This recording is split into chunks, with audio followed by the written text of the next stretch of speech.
Assalomu alaykum do'stlar, barchaga xayrli kun. Ayni damda Al Nahyan stadionidamiz. O'zbekiston o'z tarixida ilk bor mundial yo'llanmasini qo'lga kiritadigan stadion. Nasib qilsa, ertaga bo'lib o'tadi uchrashuv. Bugun matbuot anjumani bor. Stadion holati maysa yaxshi. Ba'zi kamchiliklarni inobatga olmasak, umuman olganda normal, faqat ob-havo biroz issiqroq. Unaqa katta stadion emas.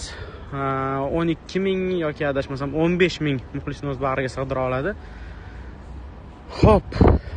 Bugun matbuot anjumani Sport va Futbol TV albatta ushbu matbuot anjumani jonli efirda namoyish etishni reja qilyapti.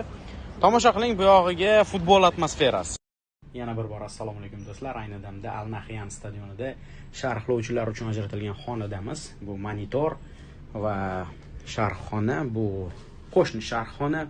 Nasib qilsa ertaga Xayrul aka Hamidov va Davron aka Fayziyevlar aynan mana shu yerdan uchrashuvni sharhlab borishadi. Mana Xayrul akani akkreditatsiyalarini oldik.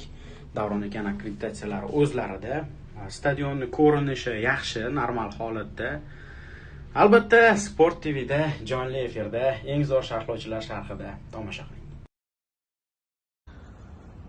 Ertaga Birlashgan Arab Amirliklari hamda O'zbekiston terma jamoalari o'rtasidagi o'yin o'tkaziladigan stadion va hayot mamot jangi uchun tayyor. So'nggi tayyorgarlik ishlari yakunlanmoqda. Bizning sharhlovchilarimiz o'tiradigan pozitsiyaga boryapmiz. Umid qilamizki,